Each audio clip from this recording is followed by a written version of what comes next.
Hola chicas y chicos, en este video vamos a trabajar el motor monofásico.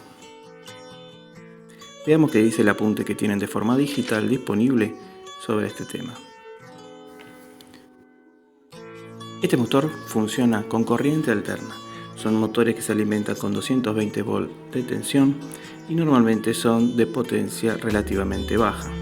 Es decir, que no es de uso industrial, sino que lo vamos a poder encontrar en hogares o locales comerciales. En sus hogares quizás tengan en algunos electrodomésticos un motor de este tipo. Podemos pensarlo como máquinas que transforman energía eléctrica en energía mecánica.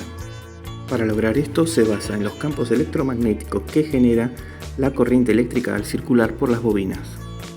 Veamos qué dice nuestro apunte sobre las partes que la componen. Una de esas partes es el estator o parte fija del motor. Es un apilado de chapas de silicio donde luego montaremos nuestras bobinas.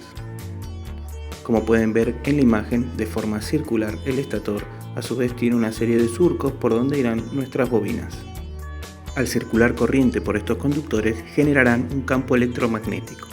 En nuestro caso no tendremos una, sino dos bobinas.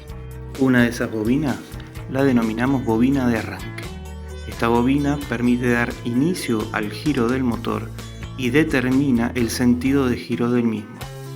A su vez, esta bobina no está constantemente conectada, sino que se conecta y desconecta mediante una plaqueta de arranque activada por un interruptor centrífugo que veremos más adelante. Una segunda bobina la denominamos bobina de trabajo.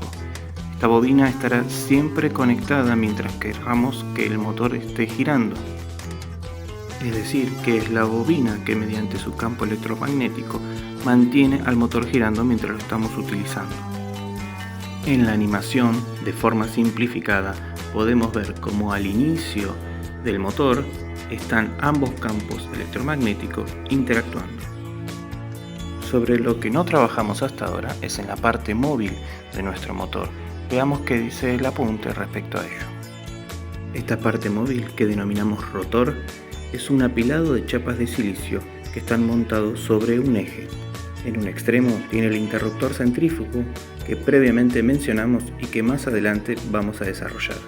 Y en el otro extremo del eje tiene un ventilador que desaloja el calor generado por las bobinas. Si desmontamos nuestro motor, podemos acceder al rotor. Ahí podemos observar los ventiladores que previamente mencionábamos, el eje que lo atraviesa, que también pueden identificar si van al apunte digital que tienen para poder reconocer e identificar cada una de las partes internas del motor. Vamos a detenernos en el interruptor centrífugo. Este elemento consta de dos partes, una parte mecánica y una parte eléctrica. La parte eléctrica es un interruptor. La parte mecánica es un mecanismo que se activa al detectar el giro del motor. Cuando el motor alcanza el 80% de su velocidad, este mecanismo se activa abriendo ese interruptor. Ese interruptor lo que va a hacer es desacoplar nuestra bobina de arranque. Recordamos que la bobina de arranque es la que permite el encendido del motor y determina el sentido de giro. Esto es importante para que vayamos pensando que si yo quiero invertir el giro de mi motor, voy a tener que invertir la conexión solamente de mi bobina de arranque.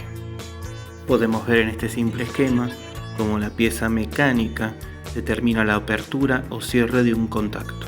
Por último, vamos a mencionar cómo vamos a darle encendido, parada y cambio de sentido de giro a este motor. Con este fin vamos a utilizar unas llaves muy particulares que llamamos llaves inversoras. Estas llaves inversoras tienen un mecanismo interno que permiten conmutar sus contactos. Esto nos va a servir para lo siguiente. Recuerden que nuestro motor tiene dos bobinas, una bobina de trabajo y una bobina de arranque. Nosotros debemos alimentar ambas bobinas. La bobina de trabajo quedará conectada de forma permanente. La bobina de arranque solo se interrumpirá gracias al interruptor centrífugo. Es fácil pensar que para encender el motor debo alimentar ambas bobinas y para pararlo debo desconectar ambas bobinas. Pero esta llave lo que nos permite es que en una posición conecta a la bobina de arranque en una determinada polaridad. Eso hace que gire el motor en un sentido. Cuando cambio la llave de posición hacia el otro extremo, conecta la bobina de arranque en sentido opuesto. Esta interacción entre los campos de una bobina y la otra determina el sentido de giro. Otra forma de controlar estos motores es mediante contactores. El contactor es un dispositivo que veremos más adelante. Recomendamos volver al apunte y leerlo detenidamente. Gracias por acompañarnos hasta acá, nos vemos la próxima.